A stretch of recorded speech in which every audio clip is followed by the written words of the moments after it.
Hola, buenas. Mi nombre es Raúl Osorio Tobar, soy estudiante de la carrera de enfermería de cuarto año en la Universidad de Concagua y hoy vamos a ver el manejo de la vía aérea avanzada y las diferentes formas en cuál se tienen que hacer este tipo de procedimientos. Vamos a verlo, vamos a detallarlo, vamos a analizarlo, cómo se procede a una intubación endotraqueal o se administra un medicamento sedativo, narcótico, para inducir a un mejor manejo de la vía aérea del paciente. Vamos a verlo, vamos a analizarlo y los vamos a detallar. Bueno, para hablar de una vía aérea avanzada, ¿lo cierto? Tenemos que también hablar qué es una intubación endotraqueal, ¿lo cierto? La intubación endotraqueal es un procedimiento invasivo con una técnica estéril, ¿lo cierto? Que va a venir a ayudar a una persona cuando tenga problemas en su vía aérea, ¿lo cierto? Una vía aérea obstruida y va a venir a permeabilizar esa vía aérea, ¿ya? Con riesgo de aspiración, ¿lo cierto? Cuando hay que valorar la necesidad de la intubación, puede ser urgente, inmediata o, o depende del momento en el que el paciente esté presente, ¿lo cierto?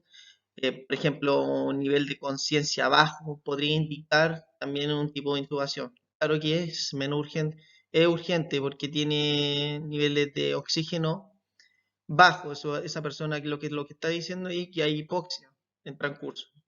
¿Ya? Hay diferentes permeabilidades también de la vía aérea. La más común es la orotraqueal, ya que es más accesible, ¿lo cierto? Y cuando hay problemas en la intubación orotraqueal es cuando existe una lesión temporomandibular, ¿lo cierto? O una lesión a nivel de C2, C1, C2, C5, C6, ¿lo cierto? Debido a que no se puede manipular de mejor manera este tipo de acceso a la vía aérea. Entonces lo que se va a hacer es hacer una técnica diferente y vamos a elegir una vía aérea nasogástrica, ¿ya? Es de más difícil acceso, pero es lo que se conlleva después de la orotraqueal, la más común. Bueno, ¿qué es una secuencia rápida de intubación? Bueno, la secuencia rápida de intubación son procedimientos que se emplean para facilitar la colocación del tubo endotraqueal, ¿ya? O sea, en pacientes que tienen lesiones graves y tienen una vía aérea obstruida, que no están no está permeabilizando ni oxigenándose bien, ¿no es cierto? Esto genera el control efectivo de la vía aérea, cuando otros métodos fallan también, ¿ya? El objetivo de esta misma es realizar el manejo avanzado de la vía aérea, que requiere asistencia ventilatoria, ¿ya? Se tiene que realizar también de forma oportuna, ¿ya? Para administrar el oxígeno suplementario a ese paciente. Bueno, las indicaciones para una secuencia rápida de intubación se debe a un GLACO menor a 8, ¿lo cierto? Ausencia de reflejos protectores de la vía aérea, eh, quemadura de la vía aérea, falla respiratoria inminente, antecedente de una intubación difícil, ¿lo cierto? Y todo ese tipo de procedimientos que indiquen que la vía aérea está en complicaciones, ¿no es cierto? Además de la mnemotecnia que tenemos que usar, que es LEMOS, ¿no es cierto? Mirar, evaluar el 332, ¿lo cierto? En la escala de Mayan-Patti para ver si tenemos accesibilidad, si hay una úvula inflamada, si se puede ver la úvula o no, ¿lo cierto? Si hay un cuerpo extraño y la movilidad obviamente del cuello. ¿Cuántas personas son necesarias para este procedimiento? Bueno, al menos son dos, ¿ya? Al menos dos, que va a consistir en una persona que sea el guía, ¿lo cierto? El que esté intubando al paciente y otra persona que esté asistiendo, ¿ya? Habitualmente hay ambulancias que tienen categorías como de M2, M3, y estas ambulancias andan con los materiales necesarios para su realización, para el manejo de la vía aérea avanzada, ¿ya? Bueno, los materiales necesarios para este tipo de procedimiento, lo que vamos a necesitar es un laringoscopio, ¿no es cierto? Con sus palas Macintosh, que tiene una curvatura que se acopla pero muy bien a la laringe, ¿lo es cierto? Y a la anatomía de las vías aéreas. Un AMBU para preoxigenar al paciente, ¿ya? Que esté de buena manera, que no tenga dificultad en su uso. Una sonda de aspiración que funcione también de buena manera. Y los tubos endotraqueales de diferentes medidas con su CAF, y también el CAF tiene que funcionar y comprobar que está bueno, ¿no es cierto? Una cinta para la fijación del tubo endotraqueal, una jeringa aproximadamente de 10 cc para insuflar el CAF del tubo endotraqueal, un saturómetro de oxígeno para comprobar la saturación de oxígeno del paciente, ¿ya? Y me faltó un fonendoscopio para la ocultación y verificación del tubo endotraqueal, ¿ya? También un canógrafo, obviamente eso los va a comprobar también si el tubo endotraqueal está puesto de buena forma. Bueno, los predictores de la vía aérea difícil en relación con el trauma sufrido en un paciente, con una vía aérea difícil, con una obstrucción compleja, ¿lo es cierto? Están los que, en esto, las personas que son obesas, que tienen cuello corto, ¿lo es cierto? Que tienen mentón retraído, eh, que tienen incluso una boca chica. Todo ese tipo de fallas pueden presentarse con una vía aérea de acceso difícil para intubar. Dentro de lo que habíamos nombrado antes, de la mnemotecnia Lemon, ¿lo es cierto? Estamos en la escala de Mellin-Patty y aquí estas imágenes verifican que es difícil el acceso que tiene, porque no se ve la úvula. Desde el 3, del estadio 3 al 4, ya es de difícil acceso. Tiene una accesibilidad poca. Ahí se ve la úvula, poco que se ve, y aquí ya no se ve la úvula, no se ve. Entonces, no sé si había que hacerle una úvula porque ahí ya no se ve, ya es muy difícil el acceso de esa vía aérea. ¿Ya? Bueno, ¿cómo se elige el tubo endotraqueal? Bueno, está a la mano decir que los tubos endotraqueales se eligen por la anatomía y la morfología que presentan las diferentes causas entre un adulto y un niño, ¿no es cierto? El adulto tiene una faringe más larga, ¿no es cierto? Una vía aérea más larga, su accesibilidad, ¿no es cierto? Tráquea más grande, el niño no, tiene una faringe más corta, debido a que los niños eh, tienen forma cónica en su faringe, ¿ya? Y por eso no se usa el CAF en la faringe de los niños, no es necesario. Aquí hay una de 3 milímetros, no se ve, que es esta de aquí, esa, que no tiene CAF, ¿ya? Porque no necesita. Tiene, incluso además hablando de la morfología distinta, un adulto tiene una tráquea más corta, que implica mayor peligro de obstrucción en los niños, ¿ya? Todos esas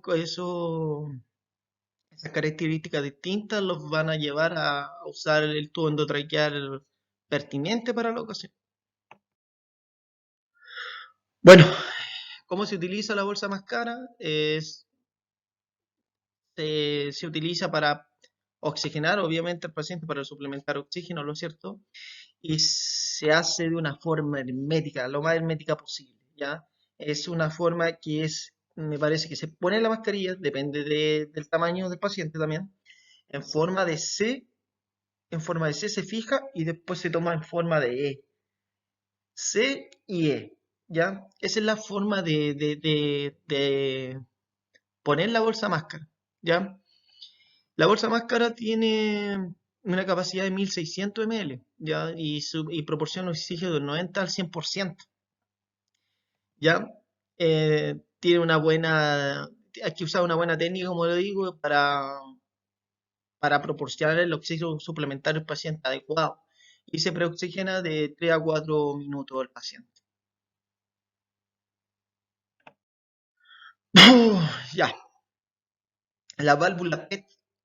¿Qué es la válvula PET y para qué se usa? ¿Ya? PET es la presión positiva al final de la expiración, ¿ya? Se utiliza para proporcionar mayor oxígeno al final de la expiración, para que los alvéolos al final de la expiración no queden, ¿cómo se podría decir? Sin el oxígeno que ya está pobre en el metabolismo, ¿no es cierto? Entonces esto lo que va a venir a hacer es que no se pierda esa, esa, esa parte de la presión positiva al final de la respiración, ¿ya? ¿Qué, qué dificultad tiene o por qué se hace? Es porque cuando el paciente se intuba, ¿no es cierto? Eh, se pierde, se pierde este oxígeno que se da al final de la respiración y se evalúan los niveles después de PET, porque ahí es que suplementarlo. Para eso sirve esta valvulilla que está aquí, que es esta, que es o sea, relevante importancia. Bueno, los detalles, los signos de monitorear al paciente son la saturación de oxígeno, ¿lo cierto? Que la más apropiada es el 95%, ¿ya? La carnografía normalmente mide los niveles de dióxido de carbono en el paciente, ¿ya? Normalmente son de 38 a 42, me parece, miligramos de mercurio, los niveles normales de dióxido de carbono en el cuerpo, pero la carnografía en un paciente crítico es de 30 a 40 miligramos de mercurio. Ya cuando hay una caída del dióxido de carbono, lo que indica normalmente el desalojo del tubo endotraqueal del paciente. ¿Qué va a venir a hacer con eso? Que lo está diciendo que estamos administrando oxígeno a un pulmón más que al otro, ¿ya? Podemos generar daño y también podemos generar hipoxia junto con ello, ¿ya?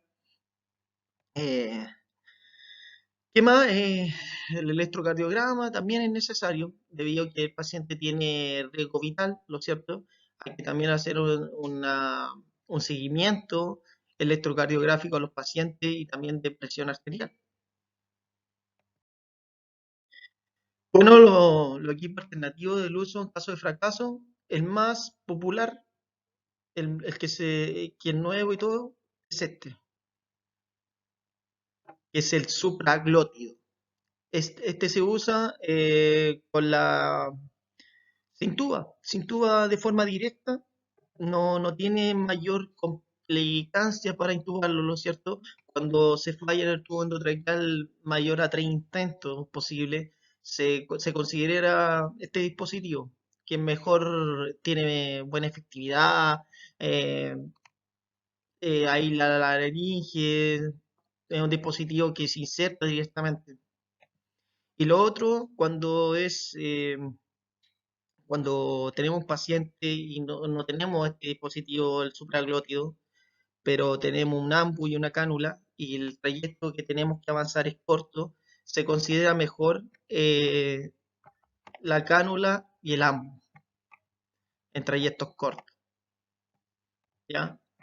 En trayectos cortos, vamos a escribir, se considera trayecto, ahí voy a poner eso, no puedo, trayectos cortos, ya, bueno, trayectos cortos se considera el ambu y la cánula orofaringe que proporcionan igual oxígeno, ¿ya? Se usan para dejar libre la vía aérea, ¿no? De forma simple. Y como va a ser, y como es que aquí lo vital es administrar oxígeno, eh, y el trayecto es corto, no hay implicancias para no usarlo, debido a que el tubo endotraqueal ya ha fallado tantas veces que lo estamos produciendo más un daño al paciente que ayudarlo. ¿Qué es la preoxigenación? Bueno, la preoxigenación, debido a la transcurrencia que tiene el paciente de periodos de apnea, ¿no es cierto?, que está desprovisto de oxigenación, se hace para mantener un adecuado oxígeno a nivel general, ya utilizando una bolsa autoinflable. Ahora, si estamos en una ambulancia, se conecta a una red de oxígeno, ¿ya? Se oxigena de 3 a 4 minutos, ¿ya?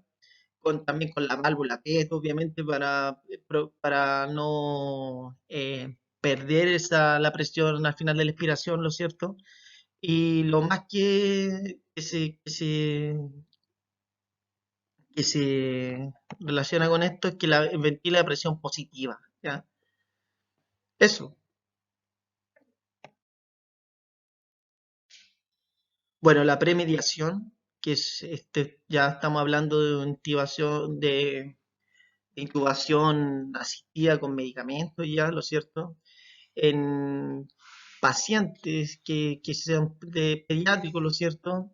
Que presenten bravicardia, de 80 latidos por minuto más o menos, sin causa hipóxica, se deberá administrar 0,02 miligramos por kilo de manera intravenosa. ¿Ya? No se recomienda aquí el uso de fentanilo por riesgo de hipertensión inadvertida después de la intubación. ¿Ya? Entonces, ese es como lo ideal. Después tenemos la inducción, ¿ya? En vía aéreas más complejas, ¿ya? ¿Ya? La elección está en la primera elección, el etomidato, ¿no es cierto? Pero no está aprobado en pacientes de menos de 10 años, ¿ya? En caso de crisis obstructiva, el que más se utiliza es la ketamina, ¿ya? Y si no se cuenta con ninguno de esos dos, el midazolam, ¿ya? El midazolam es lo que se administra si no se cuenta con ninguno de esos dos medicamentos, ¿no es cierto? Eh, lo que hace previamente relajar suficiente al paciente para intubarlo. Bueno, aquí ya esto ya es más complejo, ya cuando tenemos una vía aérea más compleja, ya la parálisis muscular, ya. El de primera línea es la succinilcolina, ya que tiene una duración corta, la succinilcolina. Después tenemos el recuronio, que se llama, que tiene una duración intermedia, ¿ya? Y el otro es me parece que es el pancuronio, que este es de una duración más larga, ¿ya? Estos son los relajantes musculares que hay que tener cuidado sobre todo con la succinilcolina y con todo esto en realidad. Bueno, aquí vemos las contraindicaciones de la succinilcolina en pacientes que tengan quemaduras, traumas, secuela medular, patología neurovascular, muscular, que diga, y insuficiencia renal crónica, intoxicaciones por organofosfato, cocaína, ¿lo cierto? Todos esos tipos de consecuencias que están en contraindicación con la succinilcolina, ¿ya? Bueno, el posicionamiento ideal para realizar una intubación en paciente, primero tenemos que extender el cuello, ¿ya? Para dejar la vía aérea libre, ¿ya? Después tenemos que ponerle, o sea, para hacer este tipo de técnicas tenemos que el occipucio en la parte, en la prominencia atrás del occipital, ¿lo es cierto? Tenemos que elevarlo de 8 a 10 centímetros, ¿ya? En caso que el paciente tenga un inmovilizador, tenemos que hacerlo de forma manual, ¿ya? Eh, para saber que tenemos una buena posición, tenemos que ver que esta parte, ¿ya? No, ahí está. Esta parte de la oreja, ¿ya? Coincida con el manubrio del esternón, ¿ya?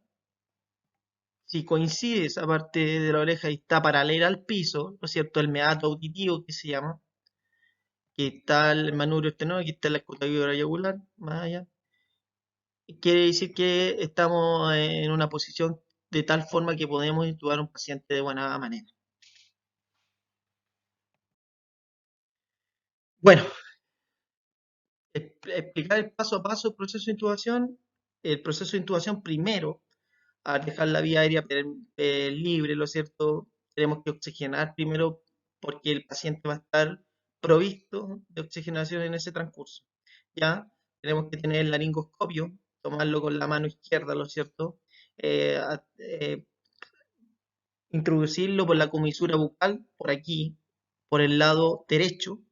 Ya tenemos que flexionar la lengua hacia el lado, hacerla hacia el lado, o sea, hacia el lado izquierdo la lengua, para visualizar, ¿ya? Para visualizar esta cosita que está aquí. la glotis, ¿ya? ¿Qué vamos a hacer?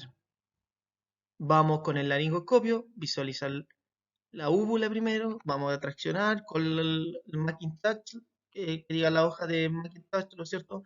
Vamos a ir despacio, sin hacer tracción ni palanca, para no generar una lesión en el paciente, sobre todo en los incisivos superiores e inferiores, que pueda tener una lesión más grave o pérdida de una pieza dental, ¿ya? Lo que tenemos que hacer es que tenemos que buscar una cosita que se llama aquí vesícula, también.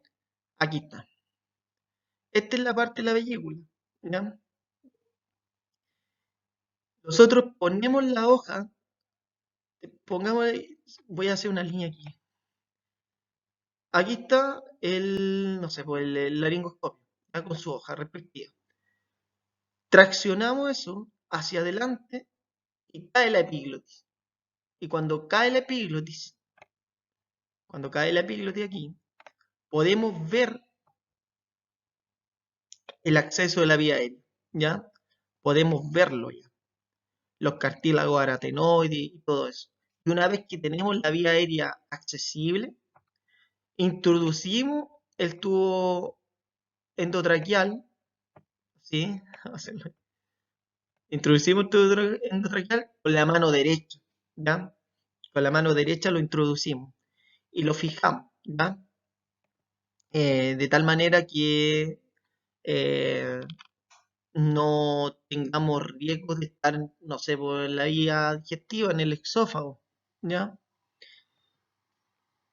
Esta manera es como la más indicada para intubar al paciente, eh, para no generarle daño y para suplementar oxígeno necesario, ¿ya?